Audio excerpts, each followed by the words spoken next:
जय हिंद बच्चों, क्या हाल चाल है। और आज हम लोग एक बार फिर एकत्रित हैं हमारा टेस्ट नंबर 63 लेके, फुल सिलेबस टेस्ट 63। अब आप लोग देख रहे हैं बेटा, नीट बिल्कुल पास में आ गया है और हमारे दो टेस्ट बचे थे जिसमें कि ये सेकंड लास्ट टेस्ट था जो आपने आज दिया, और कल हमारा लास्ट टेस्ट है। तो मेरी तरफ से बहुत बहुत बेस्ट विशेस आपको। आगे भी हम लोग आपके साथ कल भी हैं, परसों भी हैं, यानी थर्ड और फोर्थ को हम लोग हैं आपके साथ। लेकिन अभी से मैं बार बार विशेस दे रहा हूँ आपको, जिससे आपका पेपर अच्छा हो पाए और आप अपने मंजिल को हासिल कर पाए, आपको अपना लक्ष्य प्राप्त करने की क्षमता भगवान प्रदान करें। तो मैं संजीव भाटिया आज आपको स्टार्ट करने जा रहा हूँ first 25 question of the full syllabus test number 63। तो फर्स्ट 25 में 51 टू 75 मैं कर रहा हूँ और फिर 76 से हमारे रिस्पेक्टेड विजय सर कर रहे हैं। तो चलिए बेटा फर्स्ट क्वेश्चन देखते हैं। A mixture of gases contain N2 plus O2 gas in the ratio of 7:16 W by W, that means weight by weight का रेशियो दिया हुआ है। What is the ratio of their molecule? अब ratio of molecule निकालना है तो हम ratio of mole निकाल लें, क्योंकि अगर रेशियो ऑफ मोल निकाल लेंगे तो उसको Na से मल्टीप्लाई कर देंगे तो रेशियो ऑफ मॉलिक्यूल आ जाएगा। अब रेशियो है तो Na से Na कैंसिल हो जाएगा, तो मोल का रेशियो निकाल लेते हैं। तो सबसे पहले बेटा क्या करते हैं कि हम लोग मोल निकाल लेते हैं N2 का। तो N2 का अगर हम ये कंसीडर कर लें कि N2 के 7 ग्राम अपन लोग को दिए गए हैं, तो हमें तो मोल का फॉर्मूला पता है W/m, तो 7 ये हो जाएगा। और N2 1N का मोलर मास या एटॉमिक वेट 14 होता है, 2N है तो 28 हो जाएगा। 7/28 दैट मीन्स 1/4 आ जाएगा। उसके बाद मोल ऑफ O2 बच्चा निकाल लो। मोल ऑफ O2 निकालने के लिए वेट कंसीडर कर लो, दिया है 16 ग्राम्स, और 1O का एटॉमिक मास 16 होता है, O2 में 2O है, तो मोलर मास या मॉलिक्यूलर वेट 32 होगा, तो 1:2 आ जाएगा। अब आप N2 और O2 का अगर रेशो चाहते हैं तो आप ऐसे लिख दें N2 ratio O2, that means 1/4 ratio 1/2। अगर हम इस पूरे रेशो को 4 से मल्टीप्लाई कर दें तो हमारे पास आ जाएगा 4/4:4/2, दैट मीन्स हमारे पास आ जाएगा 1:2।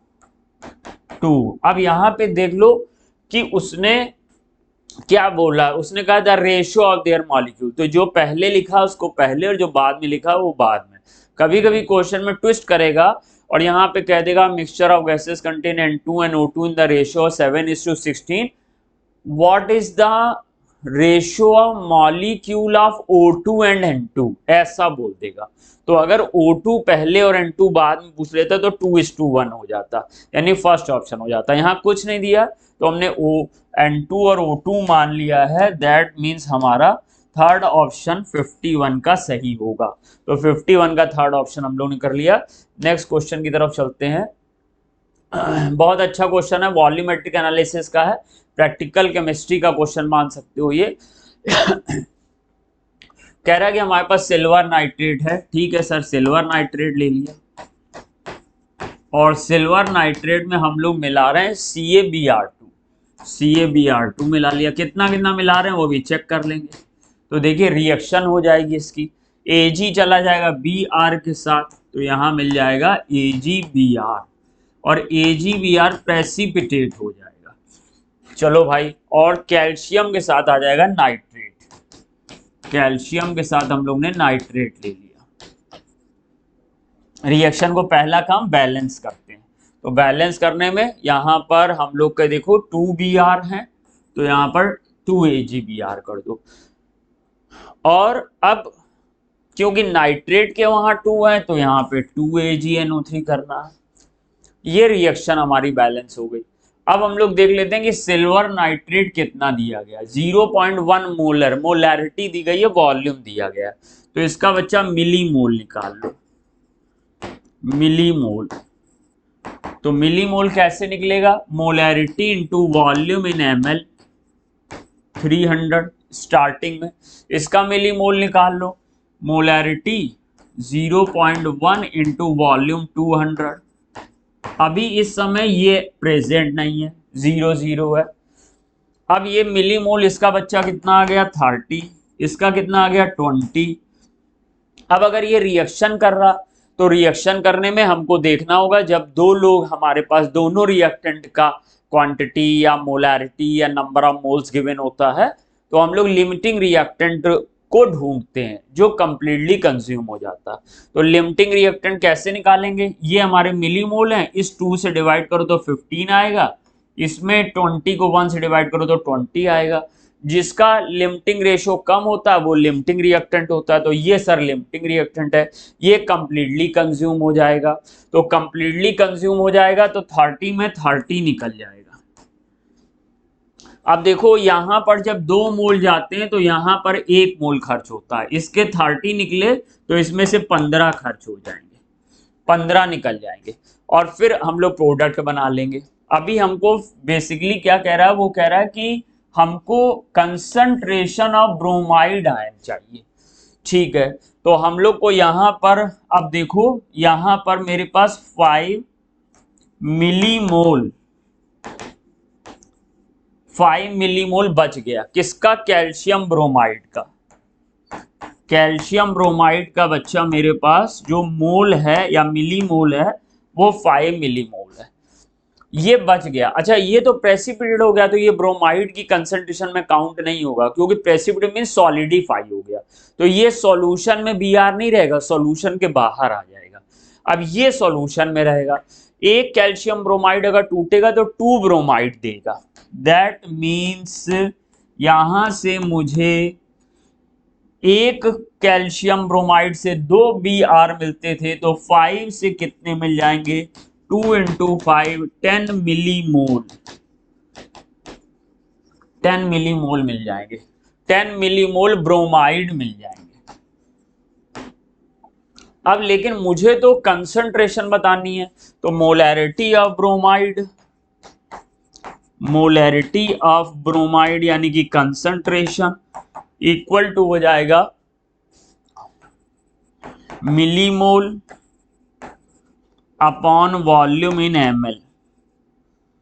मिलीमोल बेटा जी देखिए कितने आए हैं, मिलीमोल मेरे आए हैं 10, और वॉल्यूम, अब सॉल्यूशन का टोटल कितना, 200 इसके और 300 इसके, 500, 200 प्लस 300, सॉल्व कर लो भाई साहब कितना आ गया।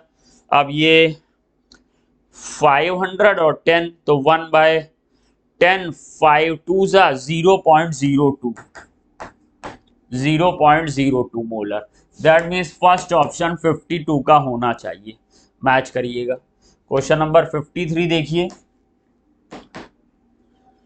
हमारे पास एक स्टेटमेंट वाइज क्वेश्चन है। The 6 membered cyclic ring structure of glucose is called pyranose structure. बिल्कुल ठीक है, एक पायरानोज स्ट्रक्चर होता है, एक फ्यूरानोज स्ट्रक्चर होता। तो जो फ्यूरानोज स्ट्रक्चर होता है वो 5 मेंबर रिंग होती है, फ्रक्टोज के लिए हम लोग देखते हैं, और ग्लूकोज के लिए हम लोग पायरानोज 6 मेंबर रिंग देखते हैं। Statement first correct. Maltase enzyme catalyse hydrolysis of maltose in glucose, बिल्कुल सही, माल्टोज को ग्लूकोज बदलने के लिए माल्टेज की नीड होती है। तो स्टेटमेंट सेकंड भी सही, both statement first and second are correct. Fourth option के साथ जाएंगे तो 53 का फोर्थ ऑप्शन सही हो जाएगा। नेक्स्ट क्वेश्चन की तरफ चलते हैं। 100 वॉट बल्ब इमिट, चलिए सर ये जो 100 वॉट है ये पावर दी हुई है, और ये वॉट क्या होता है, ये होता है 100 जूल की एनर्जी पर सेकेंड रिलीज हो रही है। तो एक बल्ब से 100 जूल एनर्जी 1 सेकंड में रिलीज हो रही है। अब ये जो एनर्जी रिलीज हो रही है ये बंडल ऑफ फोटॉन्स होगा, क्वांटा होगा। अब वो कह रहा है कि बताओ कि कितने फोटॉन पर सेकंड इमिट हुए हैं बल्ब से। अगर एक फोटॉन की वेव लेंथ 400 एंगस्ट्रॉम है, इसका मीन्स हम लोग ऐसे कर लेंगे, एनर्जी ऑफ 1 फोटॉन निकालिए sir. Energy of 1 photon formula क्या लगा देंगे, Hc/λ। HC/λ फॉर्मूला लगाइए और फॉर्मूले में H की वैल्यू 6.6 इंटू 10⁻⁻34, 3 इंटू 10⁻8, 3 इंटू 10⁻8 और जो लेमडा मुझे गिवन है वो गिवन है 400 एंगस्ट्रॉम। सर 400 तो आएगा, लेकिन क्योंकि ये जो हमने H का वैल्यू है ये जूल सेकंड में लिखा है, इसलिए इसको भी हमको MKSA में करना पड़ेगा, इसलिए ये 10⁻⁻10 मीटर हो जाएगा। अगर आपने डायरेक्ट एंगस्ट्रॉम में यूज किया गलती हो जाएगी। इस तरीके से अगर हम लोग देखें तो हमको यहाँ पर ये हम लोग 10⁻⁸ कर दें, ऊपर चला जाएगा तो 10⁻⁻8 10⁻+8 बदल जाएगा और ठीक है, तो सिंपली सॉल्व कर सकते हैं, कोई डिफिकल्ट प्रॉब्लम नहीं है।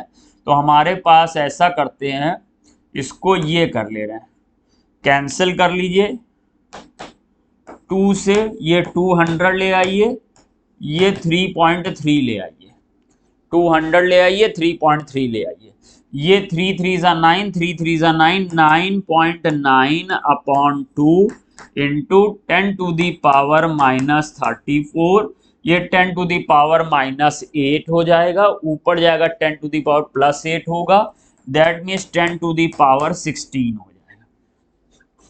अब ये हम लोग इसको सॉल्व कर लेते हैं, 2 4 8, 2 8 2 9 18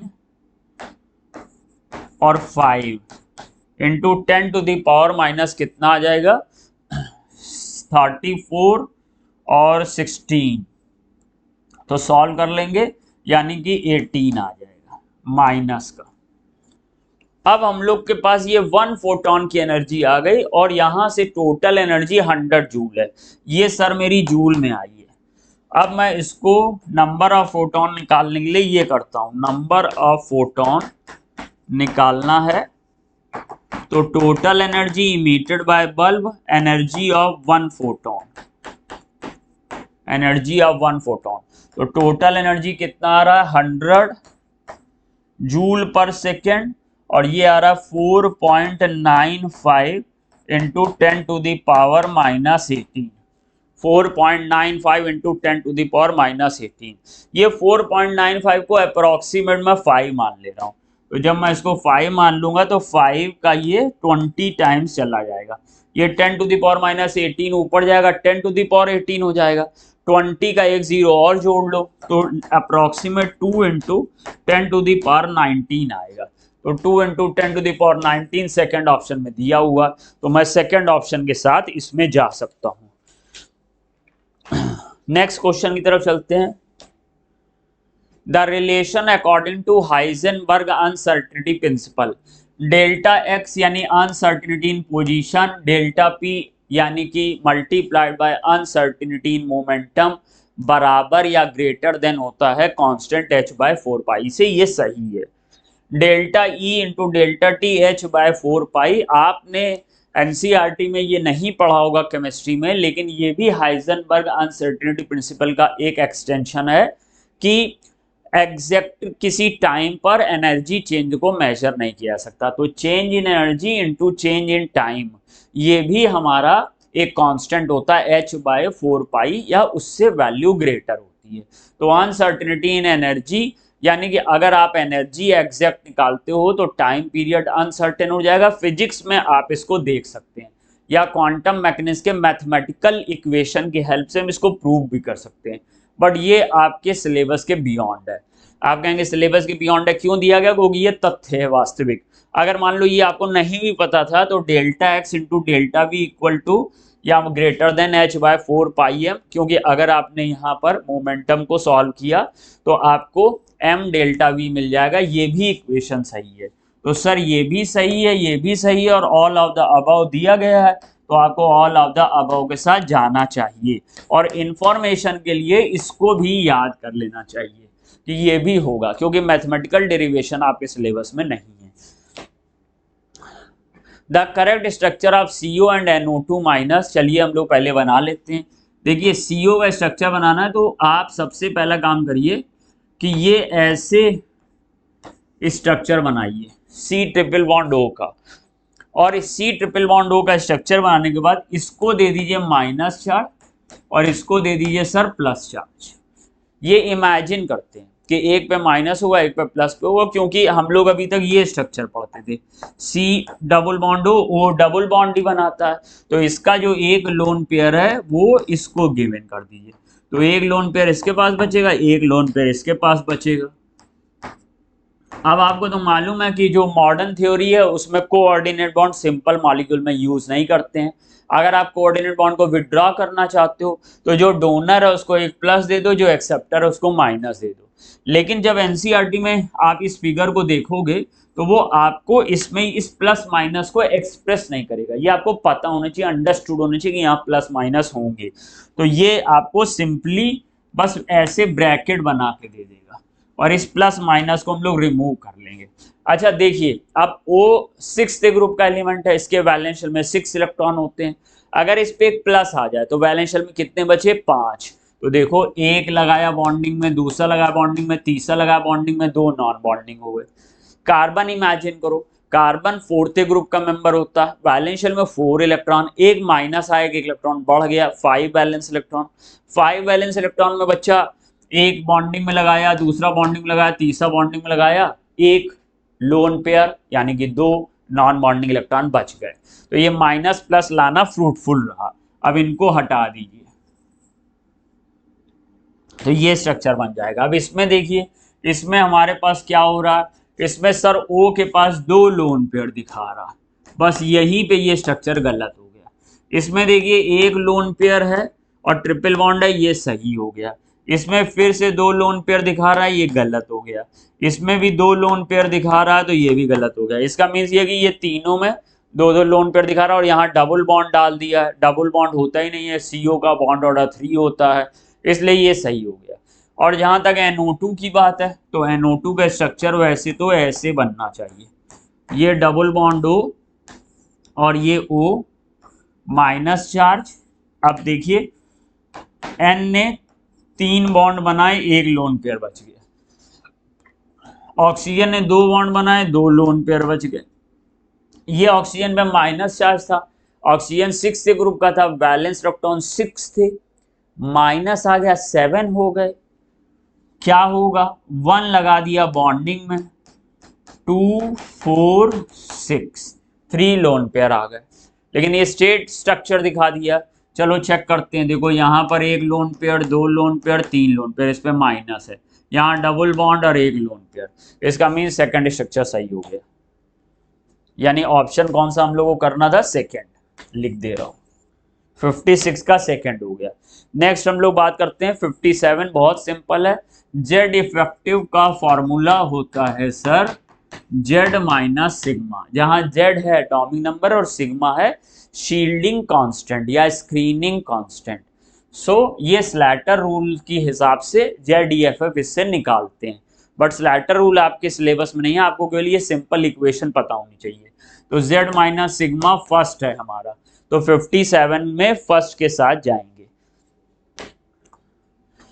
ionization potential is always endothermic in nature. जैसे मान लीजिए ये मेटल है और ये गैस स्टेट में है, आप इसको हीट करेंगे तब ये एक इलेक्ट्रॉन का लॉस करेगा और Mg+ बनाएगा।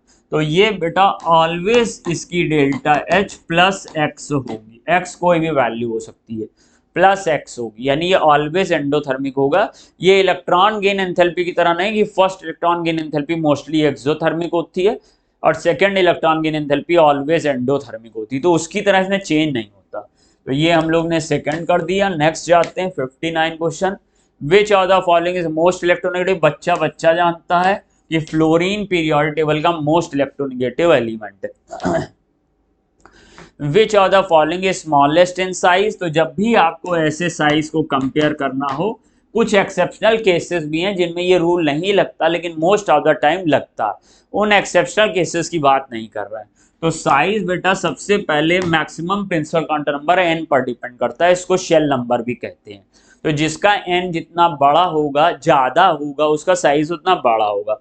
मैक्सिमम प्रिंसिपल क्वांटम नंबर ऐसे लास्ट में देखा जाता है।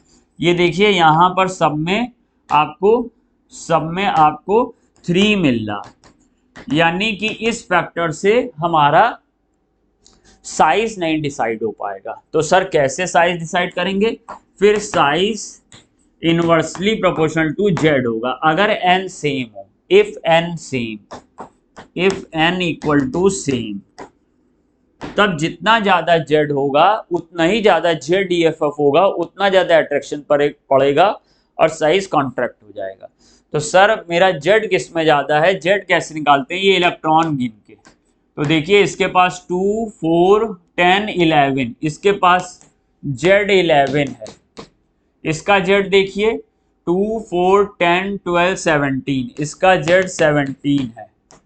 इसका जेड देखिए 2, 4, 10, 12 और 3, 15, इसका जेड 15 है। इसका जेड देखिए 2, 4, 10, 12, इसका जेड 12 है।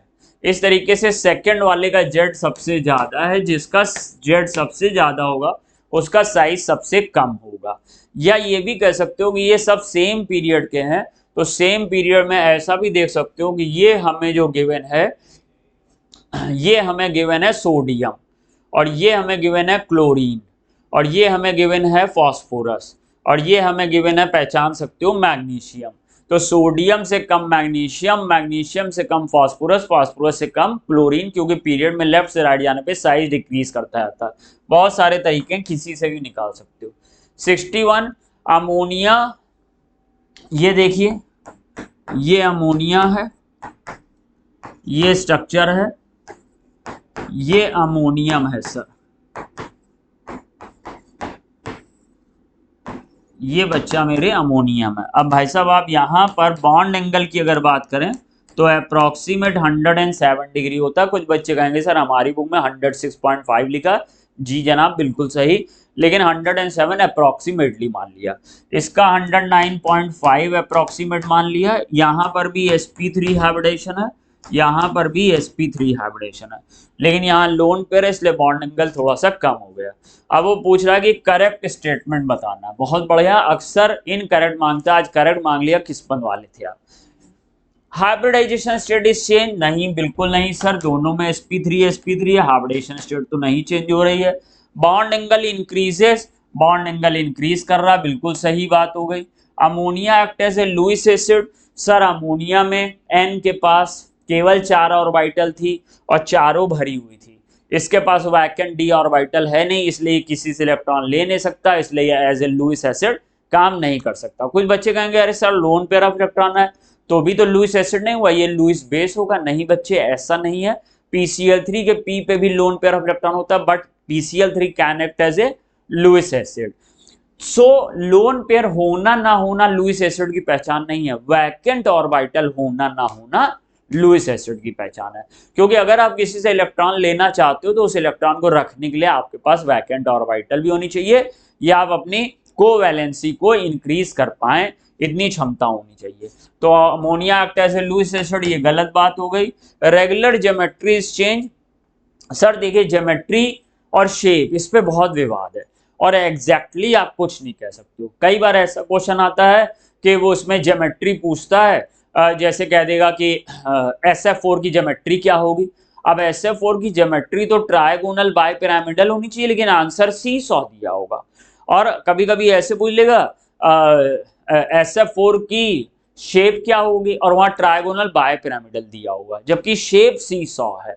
और ज्योमेट्री बनती है हाइब्रिडाइजेशन से, या ज्योमेट्री चेक करते हैं सारे बॉन्ड पेयर और लोन पेयर स्पेस में क्या स्ट्रक्चर बनाएंगे उससे, मोस्टली यही है। लेकिन इसके अपवाद या एक्सेप्शन मौजूद है, तो हम लोग कंट्रोवर्सी में भी फिलहाल नहीं पढ़ेंगे, समय कम है।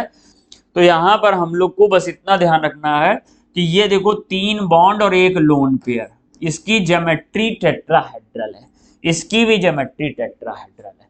ज्योमेट्री में लोन पेयर को भी कंसीडर करते हैं, शेप में लोन पेयर को कंसीडर नहीं करते।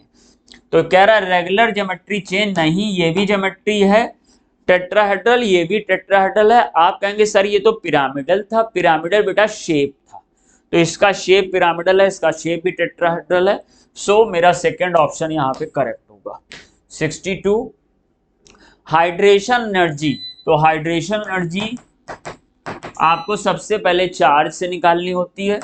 प्रोपोर्शनल होती है चार्ज के, और अगर चार्ज नहीं मिल रहा है तो साइज से निकालेंगे। तो साइज के इनवर्सली प्रोपोर्शनल होती है। रेडियस जितनी ज़्यादा होगी एयर में हाइड्रेशन एनर्जी उतनी कम होगी। अब सबसे पहले देखिए Al3+ के पास चार्ज सबसे ज़्यादा है, इवन Mg2+ से भी ज़्यादा है। तो हम ये कह देंगे Mg2+ और Al3+ में Al3+ की हाइड्रेशन एनर्जी ज़्यादा होगी। वो कह रहा hydration energy of Mg2+ ion is lesser than that of aluminium. तो फर्स्ट ऑप्शन हो गया। आप कहेंगे सर Ba और Mg2+ में क्या होगा? तो क्योंकि Mg2+ छोटा है, चार्ज बराबर है, इसलिए हाइड्रेशन एनर्जी Mg2+ की ज्यादा होगी। तो ये नहीं हो सकता। आप कहेंगे Na+ और Mg2+ में कैसे देखेंगे? Mg2+ में चार्ज +2 है, Na+1 में चार्ज +1 है, इसलिए Mg2+ की ज्यादा होगी हाइड्रेशन एनर्जी। ये भी नहीं हो सकता। सेम Ca2+ से भी ज्यादा होगी, क्योंकि ये Ca2+ से छोटा है, इसलिए आंसर फर्स्ट मेरा हो जाएगा। कॉलम मैच करना है। देखो सोडियम एसीटेट को पानी में डालोगे तो एसिटिक एसिड वीक एसिड बनेगा, NaOH स्ट्रॉन्ग बेस बनेगा। सो फाइनली सोल्यूशन अल्कलाइन हो जाएगा एंड pH मोर देन 7 आएगा। तो यहां पर देखिए अल्कलाइन pH मोर देन 7 यानी A का थर्ड होगा। अगर नीचे देखो तो A का थर्ड एक ही ऑप्शन में, ज्यादा टेंशन नहीं लेने का, थर्ड आंसर सही हो जाएगा। सोच रहे हो कि नहीं सब समझ लेते, तो बताना चाहता हूं कि अमोनियम क्लोराइड को पानी में डालोगे तो अमोनियम हाइड्रोक्साइड बनेगा जो वीक बेस होता है। HCl बनेगा, स्ट्रॉन्ग एसिड होता। So finally solution becomes acidic and pH comes less than 7। तो एसिडिक और लेस देन 7 सेकंड है, तो बी में सेकंड हो जाएगा। यहाँ भी बी में सेकंड है, सब कुछ सही चल रहा है। NaNO3 में पानी मिलाओगे तो NaOH स्ट्रॉन्ग बेस मिलेगा, HNO3 स्ट्रॉन्ग एसिड मिलेगा, स्ट्रॉन्ग एसिड स्ट्रॉन्ग बेस को न्यूट्रलाइज कर देगा, pH 7 आएगी, न्यूट्रल pH 7 4 आ जाएगा। अमोनियम एसीटेट को अगर पानी मिलाओगे तो वीक एसिड मिलेगा, एसिटिक एसिड वीक बेस मिलेगा, अमोनियम हाइड्रोक्साइड। सो pH यहां भी 7 के आसपास आनी चाहिए, तो न्यूट्रल होना चाहिए। लेकिन प्रैक्टिकली ये देखा जाता है कि pH यहां पर वेरी करती है, depend on the solvent, depend on the solution की बहुत सारे जो है फैक्टर्स पे डिपेंड करता है। तो इसे हम लोग बियॉन्ड द सिलेबस बात है, ये याद रखेंगे 7 से थोड़ी कम या 7 से थोड़ी ज़्यादा होगी। ऑलमोस्ट न्यूट्रल होता है, एग्जैक्टली न्यूट्रल नहीं बोल सकते हैं, तो फर्स्ट हो जाएगा। और आपको तो वैसे ही इतने सारे ऑप्शन मिल रहे थे, तो इतना डिटेल में जाने की जरूरत नहीं थी। 64 देखिए, sigma and pi and lone pair XCO3 में बनाने। तो XCO3 का वाला ये स्ट्रक्चर होता है, ये स्ट्रक्चर है मेरे बच्चे। अब इसमें आप देखो सिग्मा, पहले सिग्मा लेना ना, हाँ, sigma pi lone pair electron. Sigma कितने हैं? 3, सब लोग गिन लें, 1 2 3। सिग्मा है 3, पाई कितने हैं? 1 2 3, पाई भी 3 हैं। लोन पेयर कितने हैं? 1 है। 3:3:1 सबने कर लिया होगा। Hybridisation involve in CONH3 whole 6 3+। CO3+ में हम लोग को जो कॉन्फ़िगरेशन मिलता है वो मिल जाता है 3D6, और 3D6 के साथ जो अमोनिया है बच्चा वो स्ट्रॉन्ग फील्ड लिगेंड है। अगर 3D6 है, स्ट्रॉन्ग फील्ड लिगेंड है, हमेशा इनर कॉम्प्लेक्स बनेगा, बना के देख सकते हो। और क्योंकि कोऑर्डिनेशन नंबर 6 है तो D2sp3 होगा, इसलिए फोर्थ ऑप्शन सही होगा, फोर्थ ऑप्शन सही होगा। 65 का फोर्थ ऑप्शन सही होगा। फिर देखिए question number 66, assertion reason unit of rate constant is independent of order of reaction. ये बात गलत हो गई, क्योंकि यूनिट ऑफ के लिए आपने एक रिलेशन पढ़ा होगा, मोल की पावर 1 - n और लीटर की पावर n-1।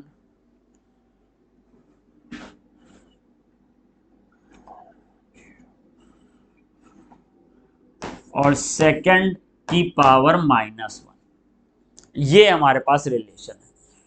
अब ये n क्या है, ये ऑर्डर ऑफ रिएक्शन है, तो जो यूनिट ऑफ k है वो ऑर्डर ऑफ रिएक्शन पे डिपेंड कर रही है। ये कह रहा है इंडिपेंडेंट है।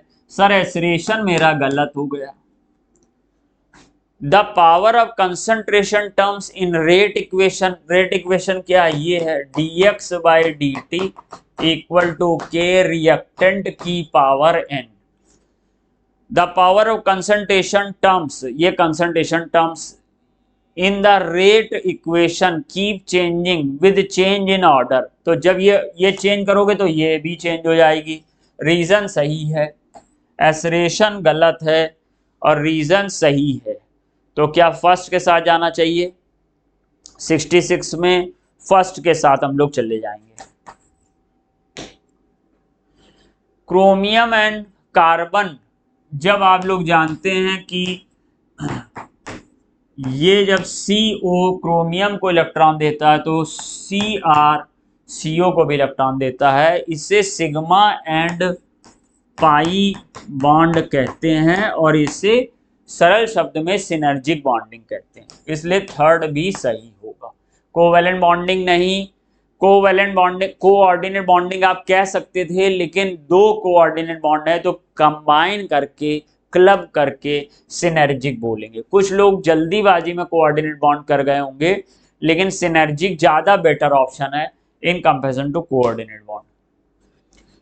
इन करंट मैच करना, इंसुलिन जिंक में होती है, हीमोग्लोबिन आयरन में होती है, विटामिन B12 कोबाल्ट का होता है, क्लोरोफिल मैग्नीशियम का होता है, यहाँ तो क्रोमियम लिखा है तो फोर्थ हो जाएगा। क्लोरोफिल में मैग्नीशियम होना चाहिए। आप लोग बायोलॉजी के महान विद्वान हैं, आप लोग बताने की जरूरत नहीं। आईपैक नेम, IUPAC नेम, ये 1 ले लो क्योंकि COH की हाईली प्रियोरिटी ग्रुप है ये। 2 ले लो, अब डबल बॉन्ड की तरफ जाना पड़ेगा।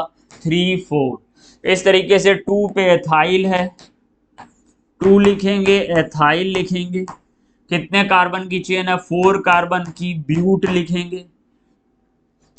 डबल बॉन्ड किस कार्बन पे, 2 नंबर पे है, ईन लिखेंगे।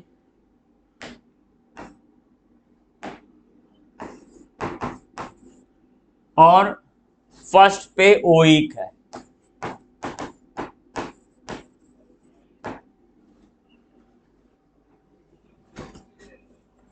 अब इसमें हम लोग देखें तो 3 कार्बोक्सी होगा नहीं, 2 एथिलीडीन, मतलब नहीं 2 एथिल 2 ब्यूटीनोइक। तो ये ओल्ड कॉन्सेप्ट के हिसाब से, न्यू कॉन्सेप्ट तो ये है, ओल्ड कॉन्सेप्ट में ये जो ईन का लोकेट नंबर होता था वो पहले ले लिया जाता था एल्क से, तो 2 एथिल कभी कभी ऐसा दे देता है 2 एथिल 2 ब्यूटीनोइक एसिड, ये भी नाम कर सकते हैं। सो मुझे थर्ड वाला सही करना होगा। बहुत आसान। इंडक्टिव इफेक्ट, सबसे ज्यादा NH3+ के अंदर इलेक्ट्रॉन विड्रॉइंग पावर होगी क्योंकि इस पे पॉजिटिव चार्ज है। जब कभी न्यूट्रल और पॉजिटिव में इलेक्ट्रॉन विड्रॉइंग कंपेयर करते तो पॉजिटिव की ज्यादा, न्यूट्रल और नेगेटिव में इलेक्ट्रॉन डोनेटिंग पावर कंपेयर करते हैं तो नेगेटिव की ज्यादा मानते हैं। इलेक्ट्रॉन डोनेटिंग मीन्स प्लस आई, इलेक्ट्रॉन अट्रैक्टिंग मीन्स माइनस आई। और इसके बाद सब लोग जानते हैं NO2 का नंबर आता है क्योंकि NO2 में हमारे पास ऑक्सीजन लगा हुआ है नाइट्रोजन के साथ, डबल बॉन्ड भी है, और फिर साइनो का नंबर आता है। या इसको आप ऐसे भी कर सकते हैं, इलेक्ट्रोनेगेटिविटी वाइज देख लीजिए, यहाँ NO2 में sp2 है, sp2n की इलेक्ट्रोनेगेटिविटी sp से ज़्यादा होती है, इसकी हमारे पास 3 लगभग है 3 के आसपास, और ये 3.25 के आसपास, तो इसलिए इलेक्ट्रोनेगेटिविटी इसकी ज़्यादा है इससे, इसलिए ऑर्डर ये होगा NH3 से कम NO2, NO2 से कम Cn, फर्स्ट ऑप्शन के साथ 70 में जाएंगे। 71 एसिडिक स्ट्रेंथ डिपेंड करेगी कि अगर हम लोग फिनॉल की या बेंजोइक एसिड की एसिडिक स्ट्रेंथ निकाल रहे हैं, सारे पैरा पोजीशन वाले जुड़े हुए हैं, जो लोग -R -M या इलेक्ट्रॉन विड्रॉइंग इफेक्ट दिखाएंगे वो एसिडिक स्ट्रेंथ को बढ़ाएंगे। तो सर देखिए ये NO2 हमारा -M इफेक्ट दिखा रहा, तो ये एसिडिक स्ट्रेंथ को इंक्रीज करेगा। ये Cl -I इसका ज़्यादा स्ट्रॉन्ग है, +R दिखा रहा है लेकिन -I ज़्यादा स्ट्रॉन्ग है, तो एसिडिक स्ट्रेंथ को थोड़ा इंक्रीज करेगा, -M ज़्यादा इंक्रीज करता है। CH3 क्या है, ये +H हाइपर कॉन्जुगेशन दिखा रहा, तो एसिडिक स्ट्रेंथ को डिक्रीज करेगा। और जो OCH3 है ये +M दिखा रहा है, इसलिए ये सबसे ज़्यादा डिक्रीज करेगा। इसका मीन्स ये हुआ कि फर्स्ट की सबसे ज़्यादा होगी, उसके बाद सेकंड की, उसके बाद थर्ड की, और उसके बाद फोर्थ की। तो एक ही ऑप्शन में फर्स्ट की सबसे ज़्यादा है और बहुत आसान था, इसलिए थर्ड हो जाएगा। 72 मोस्ट स्टेबल कार्बोकैटायन। जब हमें कार्बोकैटायन इस तरीके से स्टेबिलिटी मेजर करने को दे तो हम सबसे पहले देखते हैं कि क्या उस कार्बोकैटायन में रेजोनेंस की पॉसिबिलिटी है या बैक बॉन्डिंग की पॉसिबिलिटी है। अगर बैक बॉन्डिंग की पॉसिबिलिटी है तो सबसे ज़्यादा बैक बॉन्डिंग स्टेबलाइज करेगा। एरोमेटिसिटी की है तो और भी ज़्यादा स्टेबलाइज करेगा। सबसे पहले एरोमेटिसिटी चेक करते हैं, एरोमेटिसिटी यहाँ पर है नहीं। फिर बैक बॉन्डिंग चेक करते हैं, यानी कि बगल वाले एटम पे लोन पेयर, कार्बन जिस पे प्लस है उसके बगल वाले एटम पे लोन पेयर है, तो बैक बॉन्डिंग की संभावना वो है नहीं।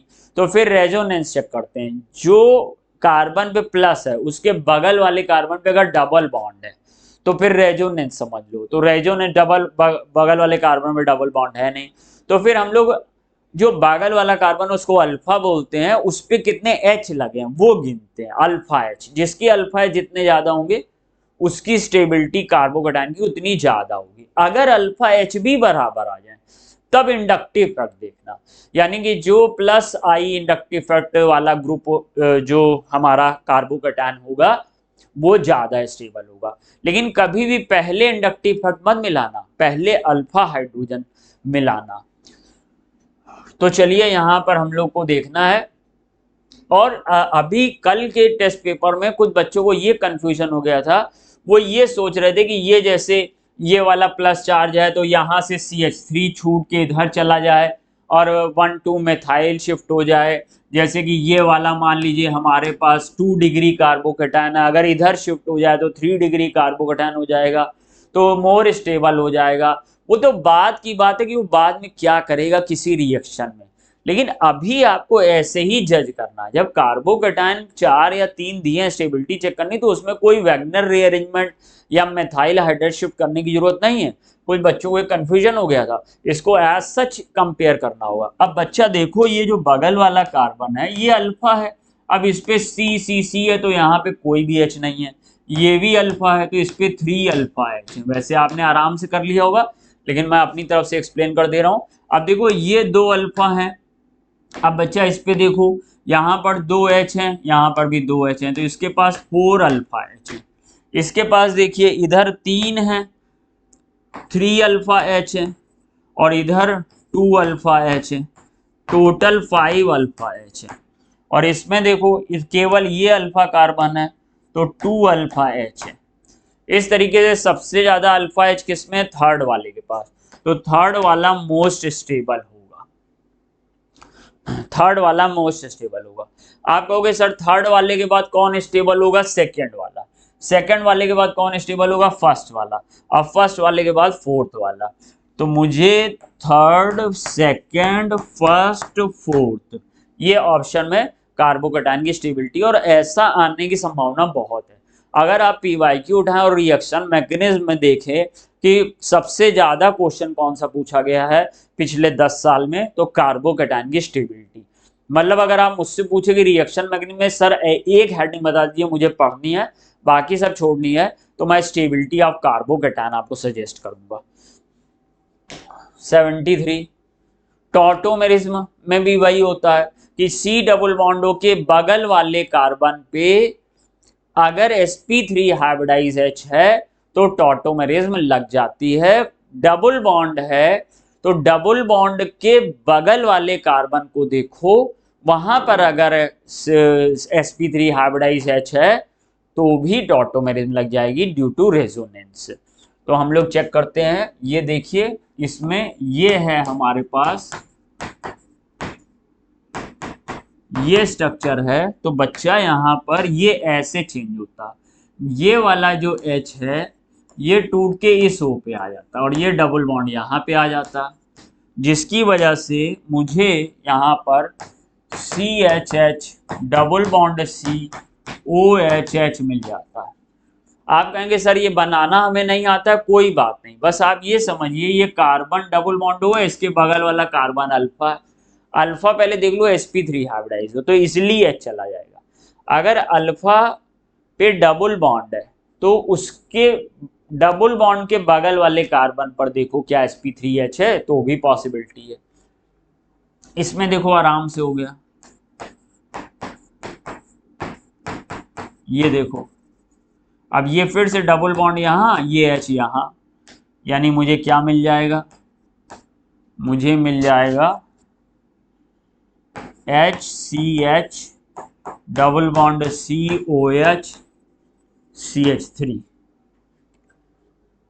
ये वाला देखो बहुत अच्छा है, इसमें कई लोगों को कंफ्यूजन होता है। इसमें बच्चे ये कहते हैं कि सर आप ये बताइए कि ये C डबल बॉन्ड O है, ये अल्फा कार्बन है, इस पे डबल बॉन्ड है तो इससे H नहीं जाना चाहिए। ओके सर, अब ये डबल बॉन्ड के ये बगल वाला कार्बन देखिए, इस पे H है, तो होगा क्या कि ये डबल बॉन्ड यहाँ शिफ्ट होगा, ये डबल बॉन्ड यहाँ शिफ्ट होगा और ये H बेटा O पे जाके लग जाएगा। आप कहेंगे सर इस छोटे में बड़ा कंजेस्टेड हो गया, नहीं समझ में आया, तो मैं आपको बना के दिखा दे रहा हूँ। ये देखिए ये ऐसे स्ट्रक्चर था हमारा, अब देखो क्या होने वाला, दूसरी कलम ले लेते हैं, अब देखो क्या होने वाला, होने ये वाला है कि ये वाला बॉन्ड यहां से टूट के यहां आ जाएगा, H वाला, ये वाला यहां चला जाएगा और ये वाला बॉन्ड ब्रेक हो जाएगा और ये वाला H जाके इस O पे जुड़ जाएगा। हम लोग इसको यहां पर देखो 1 2 3 4, तो इसको हम लोग 1-4 रीअरेंजमेंट भी कह सकते हैं। अब इसमें हम लोग ने बनाया क्या, ये देखिएगा ध्यान से, देखिएगा ध्यान से, कौन सा पेन ले लें, ये वाला चलो ले लेते हैं।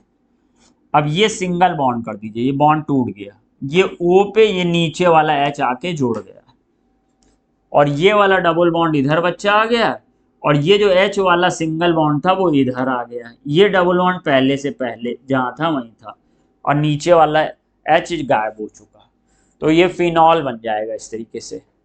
तो इसका मीन्स है ये चारों देंगे, चारों नहीं तीनों, फोर्थ ऑप्शन हो जाएगा ऑल ऑफ दीज।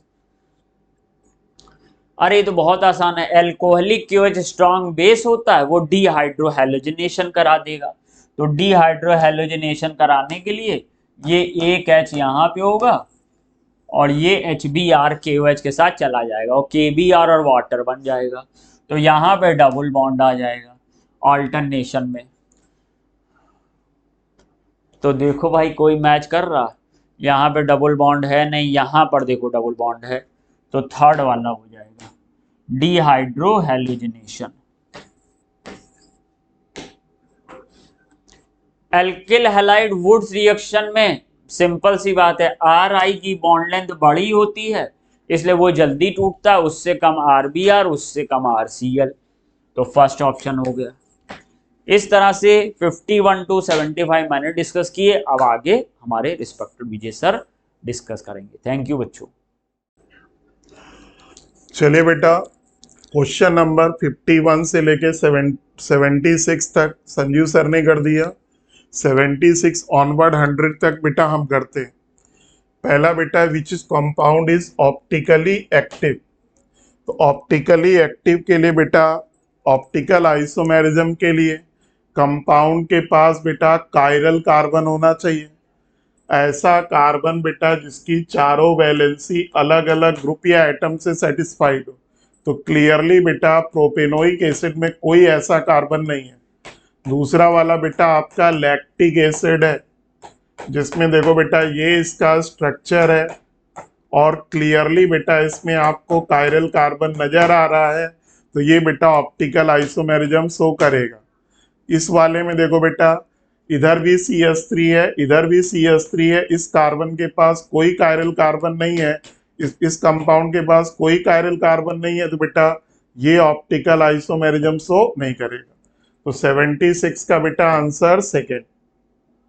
77 आप सबको बेटा ये तो रटा ही होगा इस मोमेंट पर कि anhydrous zinc chloride HCl Lucas reagent सबसे तेजी से रिएक्ट किस अल्कोहल से करता है बेटा, टर्सरी अल्कोहल। तो केवल इन चारों में पहचानना बेटा टर्सरी कौन है, ये बेटा प्राइमरी है, ये बेटा टर्सरी है, ये बेटा प्राइमरी है, ये बेटा सेकेंडरी। तो करेक्ट आंसर 77 का सेकेंड।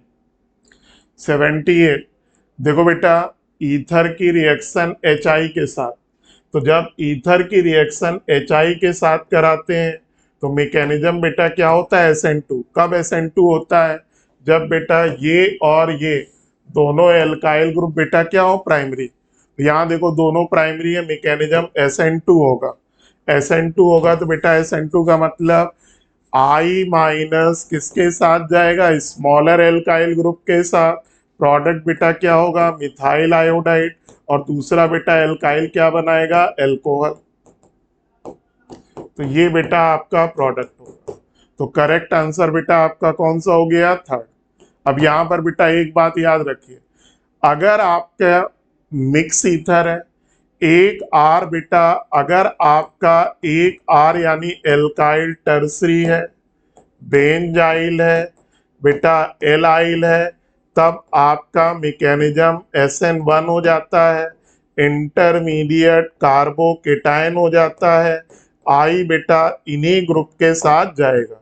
तब बेंजाइल है तो बेंजाइल आयोडाइड, एलाइल आयोडाइड या टर्सरी ब्यूटाइल आयोडाइड बनेगा।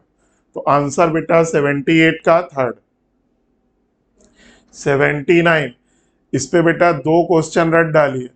अगर बेटा एसिटिलीन को रेड हॉट आयरन ट्यूब पे पास करते हैं, एग्जाम्पल बेटा ये किसका, साइक्लिक पॉलीमराइजेशन का, प्रोडक्ट क्या बनता है, बेंजीन।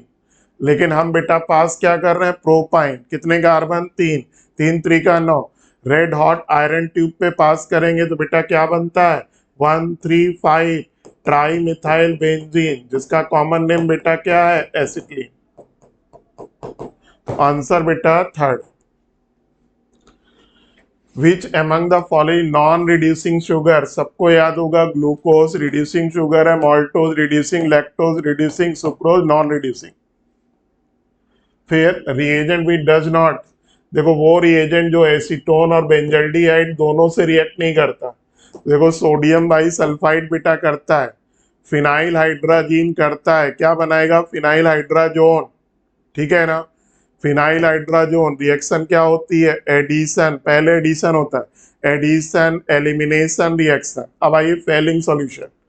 फेलिंग सॉल्यूशन देखो बेटा एसीटोन फेलिंग सॉल्यूशन से रिएक्ट नहीं करता, इसीलिए बेटा एल्डिहाइड और कीटोन को डिफरेंशिएट करना है तो फेलिंग सॉल्यूशन से डिफरेंशिएट करते, तो ये रिएक्ट नहीं करता।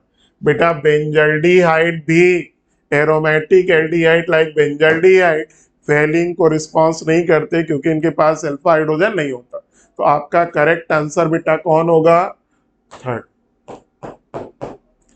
ठीक, ग्रिग्नॉट रिएजेंट बेटा दोनों से रिएक्ट करेगा, एसीटोन क्या बनाएगा, टर्सरी अल्कोहल, बेंजाइल अल्कोहल क्या बनाएगा, सेकेंडरी अल्कोहल।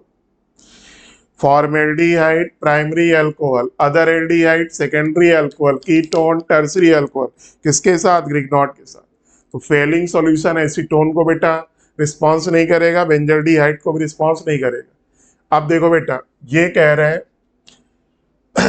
ए को डबल कर रहे हैं, बेटा ए को डबल कर रहे हैं, रेट पहले का बेटा क्या हो रहा, 4 टाइम्स, डबल करने पे 4 टाइम्स, तो ऑर्डर 2 किसके रिस्पेक्ट में, मान लो बेटा ए के रिस्पेक्ट में ऑर्डर x है, बी के रिस्पेक्ट में ऑर्डर y है, तो ए के रिस्पेक्ट में ऑर्डर बेटा 2 हो गया। फिर देखो क्या कह रहे हैं, बी को बेटा डबल कर रहे हैं लेकिन रेट बेटा नो चेंज, तो बी के रिस्पेक्ट में ऑर्डर बेटा क्या हुआ 0, y बराबर 0, तो आंसर बेटा हो गया सेकेंड। फिर विच of the following statement is correct, on increasing dilution conductance increases, सही है बेटा। डाइल्यूशन करने पर नंबर ऑफ आयन इंक्रीज करते हैं, आयन की वेलोसिटी इंक्रीज करती है, इसलिए कंडक्टेंस बढ़ता है। On increasing dilution specific conductance decreases, ये भी सही है।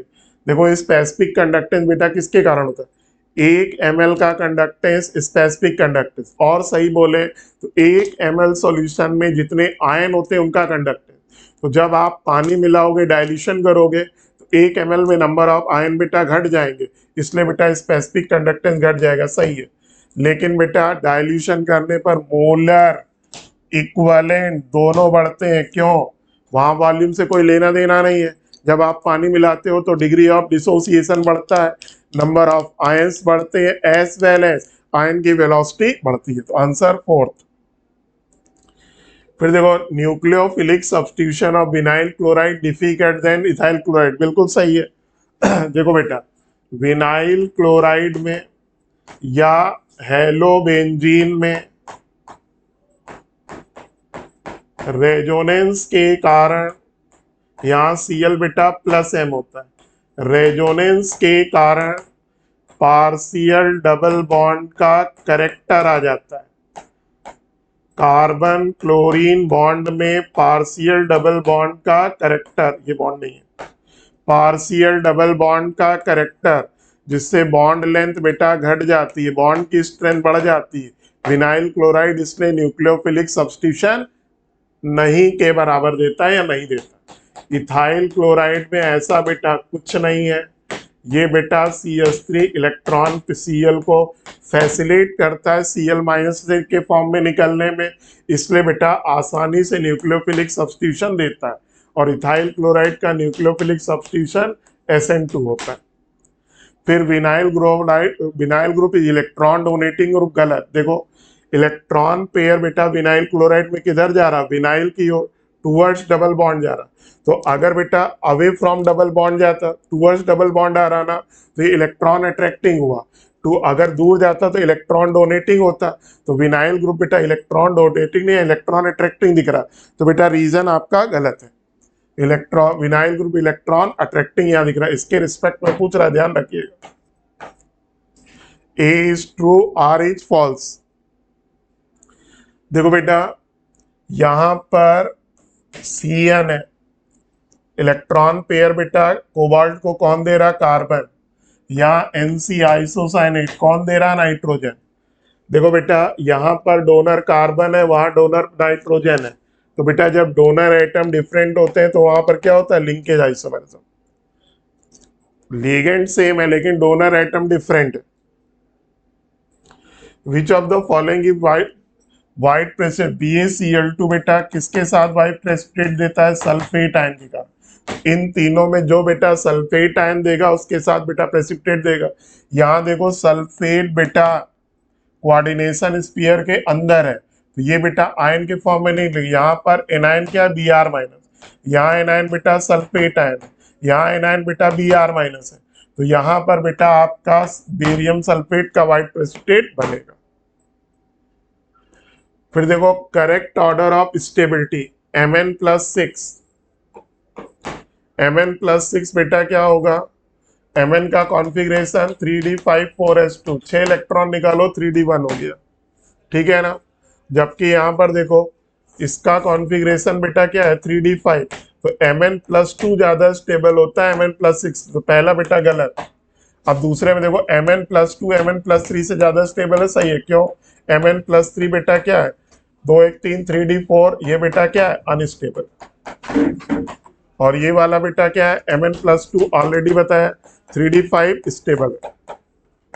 याद रखो बेटा एक्वस सॉल्यूशन में क्यूप्रस आयन बेटा अनस्टेबल होता है, किसमें कन्वर्ट होता है, क्यूप्रिक आयन और कॉपर में, डिस्प्रपोर्शनेशन। तो ज्यादा स्टेबल कौन होता है, क्यूप्रस आयन। कोई पूछे क्यों, तो क्यूप्रस का बेटा क्यूप्रिक का साइज छोटा होता है, जिसके कारण हाइड्रेशन एनर्जी बेटा ज्यादा होती है, वो आयनाइजेशन एनर्जी को कंपनसेट कर जाती है, इसलिए बेटा क्यूप्रिक आयन ज्यादा स्टेबल होता है। और Cr+3 Cr+2 Cr+3 में ज्यादा देखो Cr ज्यादा स्टेबल कौन होता है? Cr+3। क्यों? Cr का कॉन्फ़िगरेशन 3d5 4s1, Cr बेटा +2 होता है 3d4, Cr+3 क्या होगा? 3d3। अब देखो बेटा, अगर यहाँ पर हम ऑर्बिटल को स्प्लिट करें दो में, तो यहाँ देखो ये बेटा T2z है, ये बेटा EZ है। अब ये 3 इलेक्ट्रॉन भरोगे 1 2 3, इनको क्या बोलते हैं? Degenerate orbital. डीजनरेट ऑर्बिटल में पेयरिंग कब होती है? जब सब में एक इलेक्ट्रॉन हो जाता है। तो देखो यहाँ पर बेटा क्या दिख रहा? हाफ फिल्ड ऑर्बिटल दिख रही है, जिसके कारण 3d Cr+3 more stable then Cr+2। तो ये भी बेटा गलत है आपका, ये ज्यादा स्टेबल है। यहाँ बेटा क्यूप्रिक अनस्टेबल है, Mn+2 स्टेबल है। 87 का आंसर सेकेंड। फिर जीरो ऑर्डर की हाफ लाइफ का फॉर्मूला बेटा क्या होगा? T½ initial concentration A0 upon बेटा क्या होगा? 2K। तो देखो डायरेक्टली प्रोपोर्शनल है। फर्स्ट ऑर्डर में बेटा क्या होता है? 0.693 अपॉन K, वहां A बेटा होता ही नहीं है, तो करेक्ट आंसर बेटा second. 89 acetaldehyde on warming with Fehling solution. Fehling solution को शॉर्ट में बेटा क्या बोलते हैं? Cupric oxide. जब बेटा एल्डिहाइड इससे रिएक्ट करता है तो क्यूप्रिक बेटा एल्डिहाइड को किसमें कन्वर्ट कर देता है? एसिड में, और खुद बेटा क्यूप्रस ऑक्साइड में क्या हो जाता है? रिड्यूस। इसके कारण बेटा क्या होता है? Red colour. 90 देखो बेटा इस रिएक्शन में क्या दिख रहा? ICl की जगह I गया, I की जगह Cl, तो बेटा इसको हम लोग क्या बोलते हैं? Halogen exchange reaction, Finkelstein reaction. Answer third. Swarts reaction से बेटा क्या बनाए जाते हैं? Alkyl fluoride. Darzens reaction, alcohol की रिएक्शन SOCl2 के साथ एल्काइल क्लोराइड बनाने का best method. Frankland reaction, alkyl halide की रिएक्शन जब Zn से कराते हैं, सोडियम से कराते हैं तो वुड्स रिएक्शन, Zn से कराते हैं तो फ्रैंकलैंड, दोनों में प्रोडक्ट क्या बनता है? एल्के। तो स्वार्ट रिएक्शन से फ्लोराइड बनाया जाता है। डार्जन रिएक्शन बेटा alkyl chloride. Frankland reaction halogen exchange, generally iodide बनाने के लिए फ्रैंकलैंड से बेटा एल्केन बनाया जाता है। फिर देखो बेटा फिनॉल की रिएक्शन कार्बन टेट्राक्लोराइड कोहेवत से, रिएक्शन का नाम रीमन टीमन रिएक्शन। इलेक्ट्रोफाइल क्या होता है? CCl2। ठीक, अगर बेटा CsCl3 रट्टा मारो इसको, CsCl3 हो तो बेटा सैलिसिलिक एल्डिहाइड, और अगर CCl4 हो तो सैलिसिलिक एसिड। फिर 92 फर्स्ट ऑर्डर रिएक्शन। देखो बेटा जब रेट पूछा जाए या बेटा रेट दिया हो, ऑर्डर दिया हो, तुरंत रेट लॉ लिखो। रेट निकालना है, के बेटा क्या होगा? 0.693 अपॉन TR, ये बेटा ए हो गया। वैल्यू रखो 0.693 69.3 इंटू 0.1, इसको डिवाइड करोगे बेटा 100 होगा, सिंप्लीफाई करोगे 10⁻³ हो गया। 93 सिंपल बेटा देखो, rate constant, rate of reaction double, R2 बराबर 2R1, R2 अपॉन R1 बेटा क्या दिख रहा? 2, यही बेटा क्या हो गया? K2 upon K1। और आप सबको मालूम है दो टेम्परेचर पे Arrhenius equation, K2/K1 EA upon 2.303 R 1 upon T1 minus 1 upon T2। Value रखो, देखो बेटा K2/K1 2 हो गया, EA यहाँ रखा 2.303, R की वैल्यू बेटा किलो जूल में रखना क्योंकि आंसर किलो जूल में चाहिए। 1/300 माइनस 1/310, सिंप्लीफाई कर लो, आंसर फर्स्ट आएगा। फिर देखो बेटा एक सॉल्यूशन बेटा स्ट्रॉन्ग एसिड के दो सॉल्यूशन है, एक की नॉर्मेलिटी 2.5 है, दूसरे की 6.625। कह रहा बेटा इन दोनों को मिला के 1 लीटर सॉल्यूशन बनाया गया। तो मान लो बेटा लेट 2.5 पहले की नॉर्मेलिटी N1 है, इसका वॉल्यूम बेटा X मान लो। ठीक, तो बेटा N2 आपको कितना दिया है? 0.625। ठीक, तो V2 बेटा क्या हो जाएगा 1 माइनस एक्स, क्यों? क्योंकि क्लियरली दिया है V1 प्लस V2 बराबर 1 लीटर। अब बेटा फार्मूला लगाओ, N1V1 प्लस N2V2 बराबर NV1 प्लस V2, यानी फाइनल वॉल्यूम। तो देखो बेटा 2.5 into x 0.625, 1 minus x, normality बेटा 1, टोटल वॉल्यूम 1। अब इसको सिंप्लीफाई करो, 2.5x 0.625 minus 0.625x equal to 1। उसको बेटा उधर ले जाओ, इसको घटाओ बेटा, 2.500 कर दिया। इसको बेटा 0.625 घटाओ, 5, 9 में 2 गया 7, बेटा 14 में 6 गया 8, तो ये बेटा बचा 1.875 x इक्वल टू बेटा उसको इधर ले जाओगे 1 माइनस 0.625 0.375। तो यहां से बेटा x क्या आ जाएगा 0.375 अपॉन 1.875, इसको डिवाइड करोगे तो बेटा 0.2 लीटर आ गया। तो बेटा y क्या हो, सॉरी x यानी v1 बेटा क्या हुआ 0.2 लीटर, यानी बेटा 200 ml हो गया। तो बोलो बेटा v2 क्या हो गया 1 लीटर यानी 1000 ml minus 200 ml equal to 800 ml। Answer बेटा first. 95, what is the percentage ionisation weak acid में? बेटा simple formula, alpha under root K upon C, percentage है तो इंटू 100। देखो बेटा ये 10 की पावर माइनस 5 0.1 इंटू बेटा 100, ये 100 बाहर है, 10 की पावर माइनस 4, 100 बाहर है, ध्यान रखिएगा। स्क्वायर रूट लोगे बेटा क्या आएगा 10 की पावर माइनस 2, ये 100 पहले से कैंसिल, 1% हो गया बेटा। मैचिंग, आप सबको बेटा मालूम है ट्रांस ब्यूटीन 2 का डाइपोल मोमेंट 0 होता है, सिस ब्यूटीन 2 का डाइपोल मोमेंट होता है, तो बेटा ए का 4th, बी का बेटा 3rd। अब देखिए सिस ब्यूटीन 2 बेटा पोलर है तो इसका बॉइलिंग पॉइंट ज्यादा होगा, तो बेटा इसी का दूसरा आंसर बेटा फर्स्ट हो गया। ट्रांस ब्यूटीन का बॉइलिंग पॉइंट बेटा कम होगा क्योंकि नॉन पोलर, तो बेटा इसका आंसर हो गया first. 96, which of the following is unpaired electron in anti bonding molecular orbital? तो देखो बेटा इसके लिए अगर हम मॉलिक्यूलर ऑर्बिटल वाली सीरीज लिखें, sigma 1s, sigma star 1s, sigma 2s, sigma star 2s, sigma 2pz, pi 2px, pi 2py, sigma star 2pz, sorry pi 2px star, pi 2py, sigma star 2pz। अब देखो बेटा 16 electron भरो, 2 4 6 8 10 12 14। अब यहाँ पर देखो डी जनरेट ऑर्बिटल, इसको एक इसको है, देखो अनपेयर्ड इलेक्ट्रॉन है, किसमें है बेटा एंटी बॉन्डिंग में, आंसर फर्स्ट।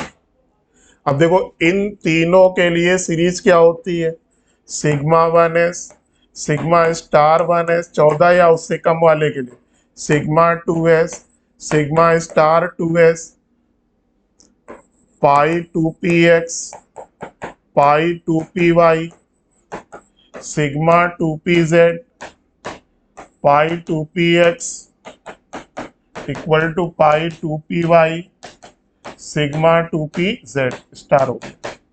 अब आइए जरा नाइट्रोजन में, नाइट्रोजन का देखो बेटा केस, तो 2 2 2 2 2 2 और यहाँ पर भी बेटा 2 आ गया।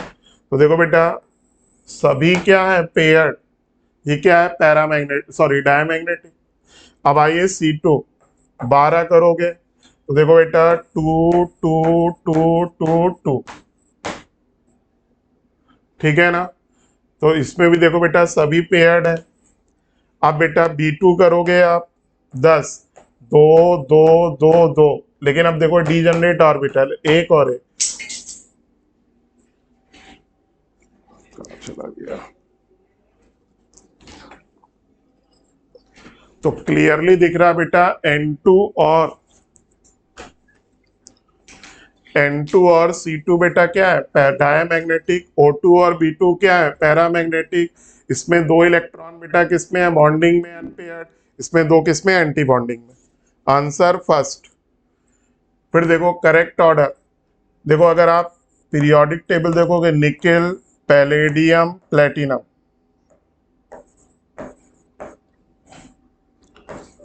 तो देखो बेटा ये 3D सीरीज है, ये 4D सीरीज है, 5D सीरीज। अनडाउटली इसका साइज सबसे छोटा। अब इन दोनों में देखो आपको लगेगा कि प्लेटिनम का साइज बड़ा होगा। देखो यहाँ प्लेटिनम में इलेक्ट्रॉन बेटा 5D और 4f में होते हैं। आप सबको मालूम है 4f बेटा, 4f की जो सील्डिंग होती है, न्यूक्लियस के फोर्स को रोकने की जो पावर होती है 4f में सबसे कम होती है। पावर का ऑर्डर SPDF। सबसे ज्यादा बेटा कौन रोकता है? S सबसे कम बेटा है।